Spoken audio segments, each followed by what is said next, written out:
বন্ধুসকল, আশা কৰোঁ আপোনালোক সকলোৱে ভালে আছে। আজি মই ডিছকাছ কৰিবলৈ ওলাইছোঁ APSC চিভিল ছাৰ্ভিচ 2026ৰ যি নটিফিকেশ্যন আহিছে তাত এপ্লাই কেনেকৈ কৰিব। পোনপ্ৰথমে গুগল ক্ৰমত যাব, APSC বুলি টাইপ কৰিব। ঠিক আছে, ইয়াতে APSC বুলি টাইপ কৰাৰ পিছত আপোনালোকে ইয়াতে এটা ছাইট দেখিবলৈ পাব apsc.nic.in। অ'কে, ইয়াতে আপুনি ক্লিক কৰিব অথবা APSC হোম বুলি ইয়াতে পাব, ইয়াতে ক্লিক কৰি দিব। পেজটো খোল খাব এনেকৈ। ইয়াতে আপোনালোকে লগ ইন কৰি ল'ব লাগিব আপোনালোকৰ ইমেইল ID আৰু পাছৱৰ্ডৰ জৰিয়তে। মই লগ ইন কৰিবলৈ গৈ আছোঁ। লগ ইন কৰি কেপচাটো ফিল কৰাৰ পিছত আপোনালোকৰ এনেকৈ দেখিবলৈ পাব। ঠিক আছে, তো ইয়াতে আপোনালোকে পোনপ্ৰথমে যদি আহিছে আপোনালোকে ইয়াতে ৰেজিষ্ট্ৰেশ্যন কৰিব লাগিব। ৰেজিষ্ট্ৰেশ্যনৰ গোটেই ষ্টেপখিনি মই ওৱান বাই ওৱান আপোনালোকক বুজাই দিম। ঠিক আছে, তো ৰেজিষ্ট্ৰেশ্যন হোৱাৰ পিছত আপোনালোকৰ ফৰ্ম ফিল আপ কৰিবৰ বাবে মাই এপ্লিকেশ্যন ছেকশ্যনত যাব লাগিব। ঠিক আছে, ইয়াতে আপোনালোকে আপোনালোকৰ পাৰ্চনেল ডিটেইলছ, আদাৰ details, education qualification, work experience detail and upload profile documents এইবিলাক ইয়াতে কৰিব লাগিব। 5টা ষ্টেপ ইয়াতে আছে টোটেল। ঠিক আছে, মই প্ৰাইভেচিৰ বাবে ডিটেইলছ দেখুওৱা নাই আপোনালোকক। সেইটো ষ্টেপ কমপ্লিট হোৱাৰ পিছত আপোনালোকে নেক্সট ষ্টেপ যোনটো আহিব তাত ক্লিক কৰিব। ক্লিক কৰাৰ লগে লগে আপোনালোকৰ ইয়াতে দেখিবলৈ পাইছে টোটেল 78টা পোষ্ট এইবাৰ APSC চিভিল ছাৰ্ভিচৰ পৰা মুকলি কৰিছে। ইয়াৰ লাষ্ট ডেটটো হ'ল আপোনালোকৰ 3 মে 2026 আৰু এইটো চলি আছে 13 এপ্ৰিল 2026ৰ পৰা। তো ইয়াতে এপ্লাই ছেকশ্যনত আপোনালোকে ক্লিক কৰিব লাগিব। ঠিক আছে, যিহেতু মই অলৰেডি এপ্লাই কৰিছোঁ তাৰ বাবে মোক ইয়াতে অলৰেডি এপ্লিকেশ্যন কৰা দেখুৱাইছে। ইয়াতে এপ্লাই ক্লিক কৰাৰ পিছত আপোনালোকে এটা ছেকশ্যনত গৈ পাব। তাত আপোনালোকে ডকুমেণ্টছ কিছুমান ছাবমিট কৰিব লাগিব, এক্সাম চেণ্টাৰ ছিলেক্ট কৰিব লাগিব আৰু আপোনালোকে এক্স ছাৰ্ভিচমেন হয় নেকি, কিবা কাম কৰি আছে নেকি, তাৰ বাবে এখন আপোনালোকে ন অবজেক্টিভ ডকুমেণ্টছ আপোনালোকে ফিল আপ কৰি ছাবমিট কৰিব লাগিব। ঠিক আছে, আৰু লগতে আৰু এটা ইম্পৰ্টেণ্ট কথা মই ক'ব বিচাৰোঁ আপোনালোকক যে ডিক্লেৰেশ্যন ফৰ্ম ফেমিলি নৰ্মছ থকা যিখন ডিক্লেৰেশ্যন ফৰ্ম হয় সেইখন আপোনালোকে হাতে লিখি ফিল আপ কৰিব লাগিব। ঠিক আছে, সেইখন মই আপোনালোকক ফিল আপ কৰি দেখুৱাম এতিয়া।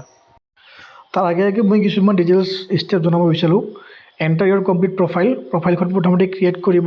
ঠিক আছে, keep ready scan copies of recent passport size photograph and signature which must be JPG and PNG format and all your documents copies in PDF format only. তো আপোনাৰ যিটো ফটোগ্ৰাফ আৰু ছিগনেচাৰ আছে সেইটো মাষ্ট বি JPG PNG অথবা JPGত হ'ব লাগিব আৰু আদাৰ ডকুমেণ্ট যিখিনি আছে সম্পূৰ্ণ ডকুমেণ্টছ PDFত হ'ব লাগিব। ঠিক আছে, ফটোগ্ৰাফিৰ যিখিনি চাইজ আছে এইখিনি 200 KB ওপৰত হ'ব নালাগিব। ঠিক আছে, আৰু পিক্সেল 200 × 150 পিক্সেলৰ ভিতৰত হ'ব লাগিব আৰু ছিগনেচাৰটো আপোনালোকৰ 100 × 150 পিক্সেলৰ ভিতৰত হ'ব লাগিব। এইটো আপোনালোকৰ অনলাইন যিকোনো ৱেবছাইটত আপোনালোকে এইটো কৰিব পাৰিব, মিলাব পাৰিব আৰু অথবা আপোনালোকে এইটো নিজৰ যদি পাৰ্চনেল কম্পিউটাৰ আছে তাতো কৰিব পাৰিব। ঠিক আছে, নেক্সট ষ্টেপটো আছিলে you can apply to available job posting after completion and submission of your profile data. ডাটাখিনি ফিল আপ কৰাৰ পিছত আপোনালোকে যোনটো বস্তুত এপ্লাই কৰিব বিচাৰে এপ্লাই কৰিব পাৰিব, যোনটো কি মই অলৰেডি কৈ দিলোঁ প্ৰচেছখিনি ক্লিয়াৰ কৰিবৰ কাৰণে। ঠিক আছে, তো তাৰপিছত ছেকেণ্ড ষ্টেপটো এনেকৈ কৈছে go to the application section, apply section, click to apply button available on the advertisement card. Okay, সেইটো ক্লিক কৰিব, এপ্লাইত ক্লিক কৰিব, য'ত মই দেখুৱালোঁ।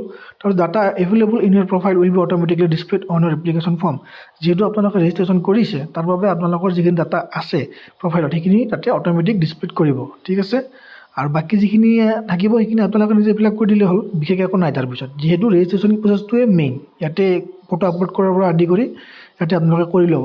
তাৰপিছত আপোনালোকে কোৱালিফিকেশ্যনৰ কাৰণে যিখিনি তাতে ডকুমেণ্টছ জৰুৰী আছে সেইখিনি দি দিলে হ'ল। ঠিক আছে, লগতে আপোনালোকক আৰু এটা মই কথা কওঁ, ডকুমেণ্টছৰ ক্ষেত্ৰত আপোনালোকে যিখন আপোনাৰ পাছ চাৰ্টিফিকেট আছে সেইখন লাগিব PDF ফৰ্মত, আৰু আপোনালোকৰ গ্ৰেড ছিষ্টেম বা আপোনালোকৰ ডিভিজন ছিষ্টেম ফৰ্মুলাটো যিটো আছে তাৰে এটা কপি আপোনালোকে আপলোড কৰিব লাগিব PDF ফৰ্মত।